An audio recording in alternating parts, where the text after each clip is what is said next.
Now let's start part 5 of the little girl. So what happened before? Now totally another incident happened क्योंकि वो बच्चा जो है little girl वो सोचे थे अपने फादर को सरप्राइज गिफ्ट देने के लिए ऑन हिज बर्थडे उसने एक क्यूजन सिले थे क्यूजन को सीव किए थे but he filled the cuisine with the fine papers he found inside her mother's bedroom. But actually that was he tore the paper, but actually that was her father's speech. So अब क्या होता है ना, mother go to her room and fetch down the damned things. See that the child's put to bed this instant. Now start from here. Crying too much to explain means the little girl was crying too much to explain okay, what happened actually, why she tore all the pages. She lay in the shadowed room watching the evening light make a sad little pattern on the floor. She lay in the shadowed room. उसने क्या किया? She was crying too much and at the same time she was lying वहां पे. She lay in the shadowed room. Why it is called shadowed room? यहाँ पे question आता है कि why it is called shadowed room. Shadowed room means the room that has so many shadows. Here the shadows of each and every person in the room. मतलब हर किसी के जो shadow है यहाँ पे शैडो गिर रहे थे नीचे. She was watching those shadows. Why? क्योंकि उसकी आंखें जो है वो नीचे की तरफ है. तुम you just imagine the situation. सब लोग वहां पे खड़े हैं तो लाइट जल रहे हैं, तो लाइट जलने से हर एक इंसान की शैडो गिर रहा है नीचे, उसकी खुद की भी शैडो गिर रहे हैं. तो she was actually watching the shadows and crying too much to explain. मतलब वो उसका आंखें जो है वो फ्लोर की तरफ है. ध्यान से देखो, जस्ट इमेजिन करो, उसकी आंखें फ्लोर की तरफ है, वो सबकी शैडो को देख रहे हैं, नॉट चेहरे को. She was not looking at the face of other people present in the room. She was just watching there shadows. उसकी शैडो को देख रहे हैं. Watching in the evening light make a sad little pattern on the floor. जो वो shadow किसने बनाए थे ना, इवनिंग लाइट ने. मतलब the light which was present in the room. जो उस रूम में जो लाइट प्रेजेंट थे, मतलब because of the artificial light जो लाइट्स की वजह से जो शैडो बन रहे थे उस रूम को, इसीलिए बोल रहे हैं शैडोड रूम. वाचिंग मतलब she was watching the shadows present in the room. उस नीचे जो जमीन पे जो शैडो गिर रहे थे उसको देख रहे थे. And crying too much to explain, और सारी घटना जो घटी है उसको एक्सप्लेन करने की कोशिश कर रहे थे लेकिन एक्चुअली नहीं कर पा रहे थे. The evening light make a sad little pattern on the floor. और ये शैडो किसने बनाया ना, इवनिंग लाइट ने. और क्या बनाया ना, make a sad little pattern on the floor. तो sad little pattern मतलब पैटर्न क्या होता है यहाँ पे, the form of the shadows. उस shadows के जो फॉर्म है, and these shadows are describing as sad. अब यहाँ पे sad कैसे हो सकता है? sad तो sad इसीलिए हो रहा है because the mind of the child was sad. उस बच्चे की दिमाग जो है, उस बच्चे की मानसिक स्थिति जो है वो दुखी है. इसी वजह से सारे शैडोज उसको दुखी नजर आ रहे हैं. Then father came into the room with a ruler in his hand. उसके बाद क्या होता है, उसके पिताजी कहाँ पे आते हैं, उसके रूम में. आफ्टर दैट जब वो बच्चा अपने रूम पे चला जाता है उसके बाद then father came into the room with a ruler in his hand. उसके पिताजी उसके बाद उसके पास आते हैं उसके रूम में. हाथ में क्या है, एक रूलर इन हिज हैंड, मतलब उसके पिताजी के हाथ में एक रूलर था. Now he said, here he said means, पहले यहाँ पे देखता हूँ, he said means Kezia's father said, the little girl's father said, I am going to beat you for this.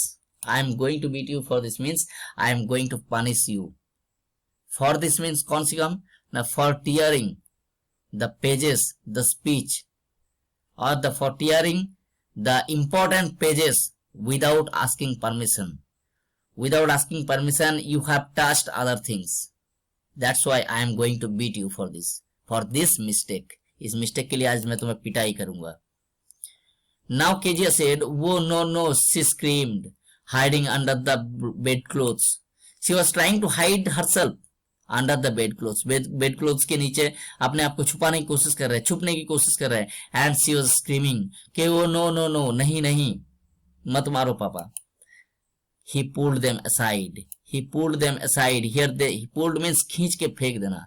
Aside मतलब दूर हटा देना, खींच के दूर कर देना. किस चीज को? them means the bed clothes.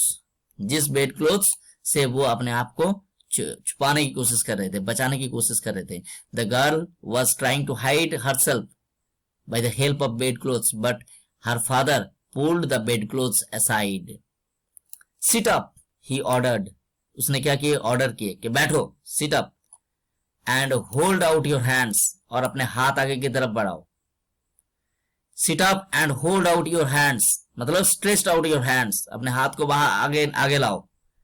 You must be taught once and for all not to touch what does not belong to you. You must be taught once मतलब you need teaching. तुम्हें टीचिंग की जरूरत है, तुम्हें एक बार सीख मिलना जरूरी है.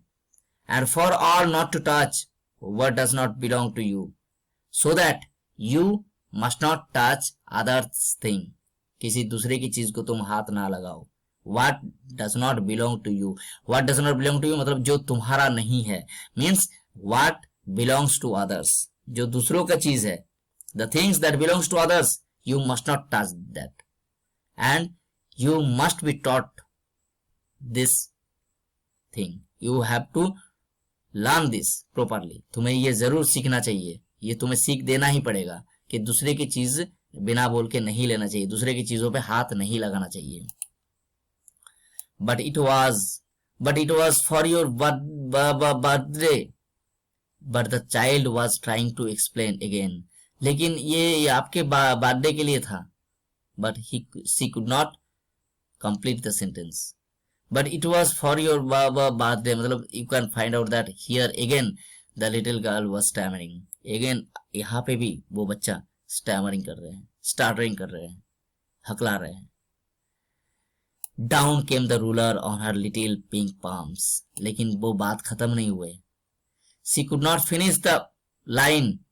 The ruler came down on her little pink palms. वो रूलर जो है उसके पिताजी के, वो उसके हाथ के ऊपर आ गिरे तुरंत. Down came the ruler means the ruler came down. Ruler नीचे की तरफ आए. Just imagine the picture. Ruler नीचे की तरफ आए. कहाँ पे? ना on her little, उसकी जो छोटी सी pink palms थे मतलब हाथ. पिंक पाम थोड़ा पिंक होता है, छोटी बच्चे का हाथ है थोड़ा पिंक कलर का होता है. तो it is because of the blood present in the hand, you know that. तो उस छोटी सी पिंक हाथ के ऊपर, पाम के ऊपर द रूलर केम डाउन. वो रूलर जो है आके गिरा. Means actually her father hit her, उसको हिट किए. आवर्स लेटर काफी घंटों के बाद, when grandmother had wrapped her in a shawl and rocked her in the rocking chair, the child clung to her soft body. कुछ घंटे के बाद, घंटों के बहुत सारे कुछ घंटे बीत जाते हैं बाद में. when grandmother had wrapped her in a shawl, जब उसके बाद grandmother आके उसको wrapped करते हैं. wrapped means वही लपेट देते हैं.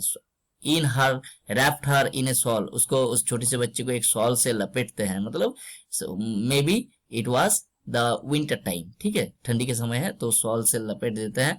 And rocked her in the rocking chair. एक रॉकिंग चेयर के बैठे उसको मतलब वो आगे पीछे चेयर को करके मतलब उसको थोड़ा सीसो टाइप के मतलब आगे पीछे कर रहे हैं, मतलब थोड़ा उसको मना रहे हैं और कुछ नहीं. The child clung to her soft body. वो जो बच्चा था, she clung to her means उसकी दादी माँ को पकड़ लेते हैं. दादी माँ के सॉफ्ट बॉडी मतलब उसकी जो बाहों में वो चिपक जाते हैं. यहाँ पे तुम देख सकते हो ये जो द लिटिल गर्ल और Kezia loved her grandma so much because her grandma also loved her so much. उसकी दादी माँ भी उसको बहुत प्यार करते हैं और वही शायद उसको समझते हैं. नाउ हियर देखो, सी सॉफ्ट. पहले यहाँ पे देखते हैं सी सॉफ्ट, वो रोते रोते बोलने लगे. She started talking when and at the same time she was crying. और साथ ही रो रहे थे. सी सॉफ्ट, सॉफ्ट का मतलब क्या होता है? Soft means crying gas with gasping, मतलब हाँफते हाँफते रोना, जैसे बहुत जोर जोर चिल्ला के नहीं। कुछ लोग तो एक्टिंग भी करते हैं, हाथ में एक डंडा गिरे नहीं कि इतना जोर चिल्लाते, इतना जोर चिल्लाएंगे कि लोग सोचेंगे कि बच्चे को मार दिए एकदम। तुम में से कुछ होगा, तुम में से भी कुछ होंगे जो पापा एक थप्पड़ मारने जा रहे हैं तो तुम ऐसे चिल्ला रहे हो कि घर के बाकी सारे सदस्य सोचेंगे एकदम बच्चे को मार दिए, और तुम्हारे उल्टा तुम्हारे पापा को ही डांट पड़ जाता है, इतना चिल्लाते हो। तो व्हाट डिड, लेकिन यहाँ पे वो बात नहीं है। She soft, she was crying by suppressing the voice. Soft, soft और क्राइंग लाउडली दोनों में बहुत फर्क है। सॉबिंग करना क्या होता है ना, धीरे धीरे रोना, ठीक है, but it is too much painful. Sobbing is the much more painful than crying. अब देखो, what did God make fathers for? Now you just imagine the question this little girl asked her grandma कि grandma what did God make fathers for? ये पापा बनाते क्यों है? Why God make fathers? ये पापा को बनाते क्यों है भगवान? बिकॉज तुम सोच रहे हो कि इस लाइन का बहुत बड़ा मीनिंग है। ये जो लाइन है, what did God make fathers for, पापा को बनाते क्यों है भगवान? एक छोटा बच्चा पूछ रहा है, कोई बड़ा बच्चा नहीं। The innocent mind asked this question to her grandma, the only comfort zone. Only comfort zone, उसके लिए ओनली कंफर्ट जोन क्या है? उसकी ग्रैंडमा की गोद, उसकी ग्रैंडमा के बाहों में जाके वो पूछ रहा है कि फादर्स क्यों बनाते हैं। तो इसका मतलब है how much see afraid of her father, कितना ज्यादा डरते हैं वो अपने पिताजी से। नाउ हियर उसकी पापा, उसकी दादी माँ जो है वो अब एक्सप्लेन करता है। Here is a clean hanky darling. Darling is the sweet word used, darling is the sweet word used for the lovable person, है ना। तो बोल रहा है here is a clean hanky, ये लो बेटा रुमाल लो, अपना नाक पोंछ लो। ब्लो योर नोज, अपने नाक को थोड़ा झाड़ लो, ठीक है। नाक के नीचे अंदर थोड़ा, तुम सब जानते होंगे नाक के अंदर क्या हो सकता है, बहुत, एक दिन रो के देख लेना, नाक के अंदर कुछ पानी वानी बहुत ज्यादा हो जाएगा, तो मतलब हैंकी से उसको साफ कर लो। Blow you nose, go to sleep, जाओ सोने जाओ। पेट, पेट मीन्स पेट, यहाँ पे ऐसा मत सोचो कि पालतू है। Go to sleep pet, you will forget all about it. तुम एक काम करो, सोने जाओ बेटा, जाओ बेटा सो जाओ, तुम सब भूल जाओगे। And pet is also a loving word used here, ठीक है। मतलब यहाँ पे पेट का मतलब पालतू मत ले लेना, ठीक है। It is the lovable word, जैसे डियर, यहाँ पे बोल रहे हैं कि darling, dear, pet, so all these are loving terms. So go to sleep बेटा, you will forget all about it. सोने जाओ बेटा, तुम सब भूल जाओगे। देखे नहीं, पिटाई खाने के बाद भी नींद से, नींद के बाद ही सब भूल जाते हैं इंसान। हाँ, बेशरम, और कुछ बेशरम तो मार खाने के बाद भी हंसते हैं। तुम में से भी बहुत सारे हैं ऐसे। हमारे भी जान पहचान के दो तीन है जो पिटाई करो तो भी शर्म नहीं आता है, फिर भी हंसने लगते हैं। तो you will forget all about it in the morning, सुबह देखो, देखना तुम सब भूल जाओगे। You will forget about this beating, मतलब what happened today evening, you will forget everything tomorrow morning. कल सब भूल जाओगे। तुम एक काम करो बेटा, सोने चले जाओ। मतलब यहाँ पे और चीज देख सकते हैं, sleep is one of the best medicine. वैसे ये सही बात है, जो जिस लोगों को नींद नहीं आता है वो पागल हो जाते हैं। कुछ लोगों की नींद की बीमारी की वजह से दवा खाने पड़ते हैं। तो here you can find out that sleep is one of the, ऐसे कहा ही जाता है कि sleep is the best medicine to cure everything. मतलब तो बहुत बड़ी बड़ी बीमारी, मानसिक स्थिति, सब कुछ ठीक होता है स्लीपिंग की वजह से। जिसको स्लीपिंग नहीं होते ठीक ठाक, उसके दिमाग भी गर्म रहते हैं, तो पागल हो जाता है इंसान। तो यहाँ पे बोल रहा है I tried to explain to father but he was too upset to listen tonight. I tried to explain to father, उसकी दादी माँ बोल रहा है आई ट्राइड माई बेस्ट, मैं अपना बहुत ज्यादा मैं ट्राई किया, but he was too upset to listen tonight, लेकिन वो इतना ज्यादा अपसेट थे कि टू लिसन, मतलब he was too upset that he can not listen anything tonight. आज वो कुछ सुने ही नहीं। मैं बहुत कोशिश की समझाने को।